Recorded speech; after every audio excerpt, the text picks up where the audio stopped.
Hi, welcome to another session that is about yearn and empathy in HR practices.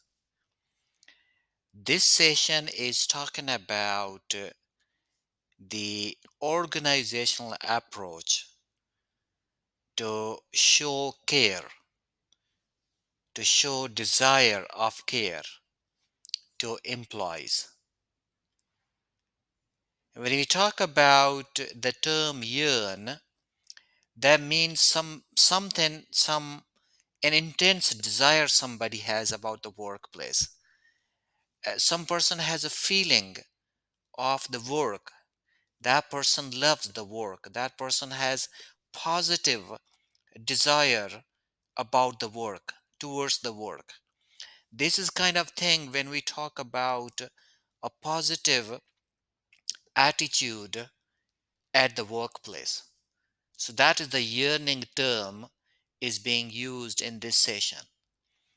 And empathy, as you might be knowing this before, it's kind of ability to emotionally understand what other people feel, see things from their point of view, and imagine yourself in their place.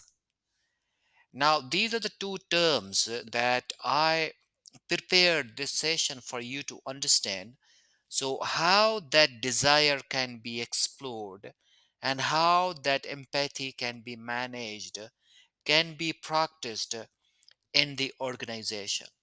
And the role of an organization, the role of HR department in these two terms is that they should create that desirous environment that people want to work with.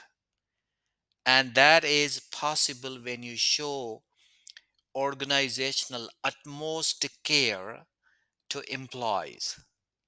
So we are yearning to have that desire, to maintain that empathy in the organization. There are many things to come, and we'd like to touch upon the next slide, and you see what are these two terms will help you in managing your people in the organization. Now, you see, yearns of fair recruitment.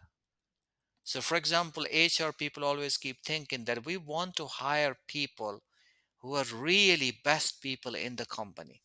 So you're not just looking for to fill the gaps, but you are having a strong desire. And for that reason, you have a list of that job specifications, job descriptions, a list of the tasks that come under the category of that job. So really looking for the perfect person. You're yearning for that, for the fair recruitment, that you give a chance to everybody. And then years of systematic mentoring and training. I love to train people. I want to train people. I mean, you're so much a desire. You showing that desire to work with those people, to mentor them, to train them. And why you doing that all? Because you want your company to progress.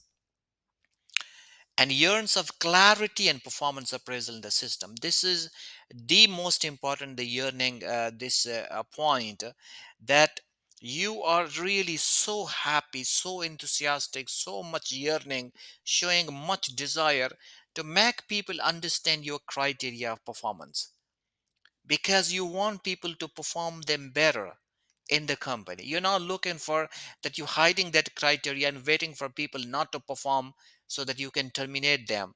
No, no, no.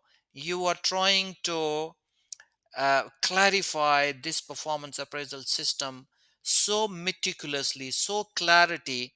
You're showing much yearning, desire towards that so that people can perform better. And within that, you are trying to give them facilities, deserving pays.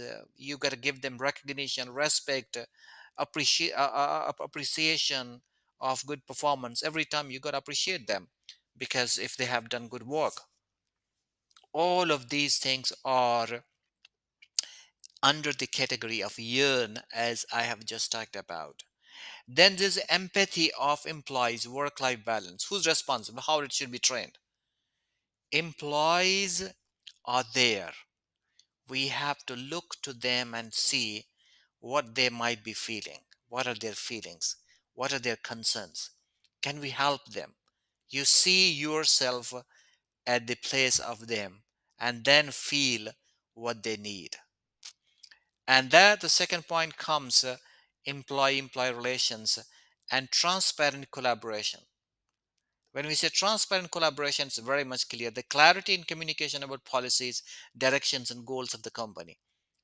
How can you expect people to put efforts unless they are not clear about the goals? You want them, you help them so that they can help you. And inform the employees that we are helping you because we want you to help us. That is the employer-employee relations. And that's empathy. And if you really want them to help you, you have to show care to them. And that's why we talk about the equity, equality, diversity, and inclusion in many organizations. And that's I'll talk about in a minute as well. Corporate compliance and coordination. This is another thing, that how can you make those people comply with the corporate norms, companies compliance with regional, international policies, or all the yearns in modern times. I want my company to comply everything. Comply international policies, national policies, company policies, country policies, culture policies, professional policies. I want them all. I'm yearning, to have those all things for my company. And this will also help you in HR planning, building intellectual capital with the organization for future leadership roles and company analytics, utilizing the fast-paced changing technological processes. And all of these fast-paced technological processes that are being aligned with the HR practices. But of course, this is all possible when you see what employees can do, what employees can get the tools so that they can help you in organizational productivity. More to come on the empathy. We have to go to the next slide and we see that what empathy is about. Empathy is an amazing practice at workplace. Some companies follow it and their employees are more satisfied, while some companies still need to learn that approach. Now, if you see this bit picture, which I have taken from internet resources, and you see they're asking, what are you doing up there? Trying to see things from your point of view. So, this is just for your reminder to understand that if you try to see things from somebody else's point of view, you are in a better position to understand their point of view. The ambitious, driven HR professionals need to learn such empathy skills. And top companies, top HR professionals, they do have such empathy skills and they apply those skills in their companies. This is the tactic to understand employees and their point of view. And if you really understand this tactic, then you will be a good HR professional. And that's why you're learning in this professional diploma. This is one of the skills that you should know, empathy in your company.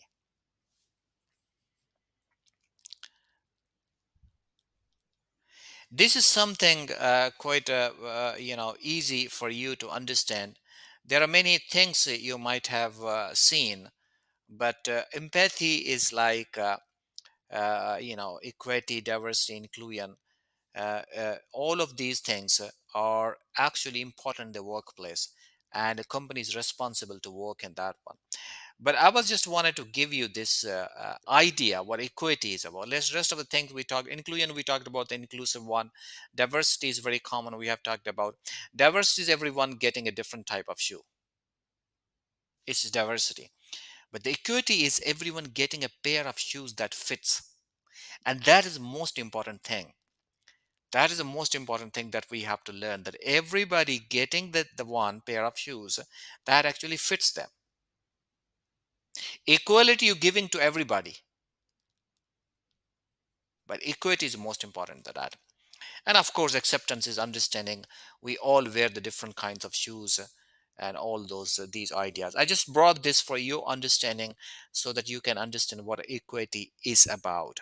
A little more to come in coming slides. You will understand these all four differences in detail as well. Yeah, here we go. These are the things which I was talking about. When we say inclusion, we have we want to make our employees to be inclusive, to have their thoughts, ideas, and perspectives.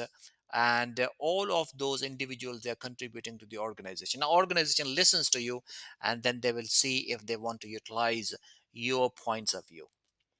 And if you see the belonging one that we talked about, organization that engages all full potential employees and individuals. But look at the diversity, multiple identities registered, represented in an organization. That's what we talked about all the time. Different experiences, different people, different nationalities, different leadership, different approaches, different skills, different culture, different education, different skills. All of those things we keep talking about this. But the equity on the other hand, you see, constantly and consistently recognizing and redistributing the power.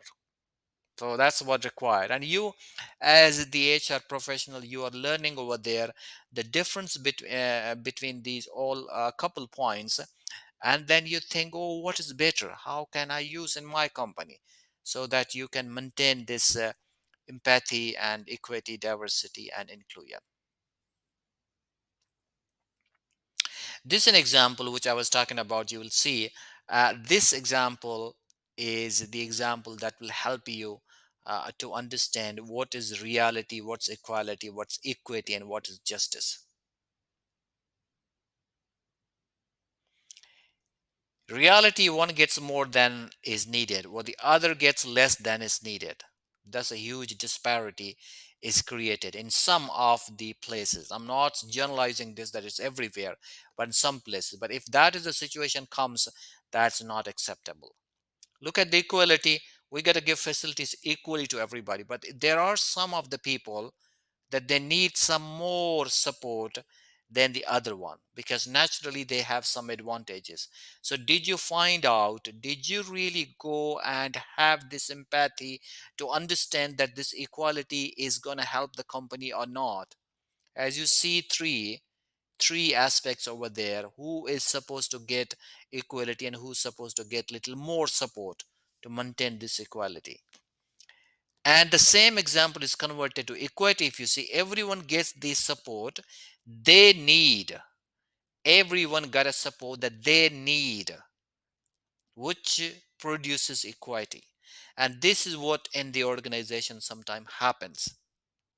But I'm not generalizing this one as well, that every time you provide this equity, especially when we talk about performance appraisal systems, it might possible that some people are more having some advantages but putting more efforts as well, so they got to be recognized more. So that's also important thing. But in certain cases, for as tools are concerned, training is concerned, so they you have to maintain these all EDI standards in your company. And the justice is that all three can see the game without supports or accommodation, because the cause of the inequity was addressed over there, so everybody got the chance. So the systematic barrier has been removed. So now it depends on the organizations, what kind of organization you're working, what are your resources, what are your financial constraints, organizational constraints. So you will see based on that what is required in your company.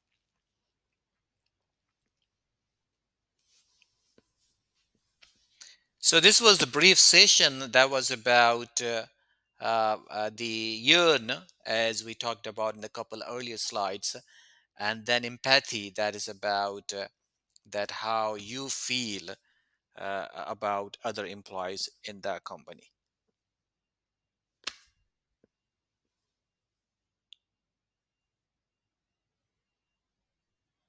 And that's great. With this discussion, we come to an end of the session.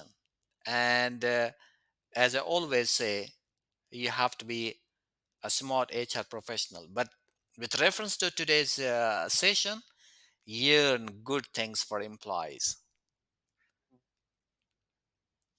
And if you do that, that will help you to be good HR professional in the company.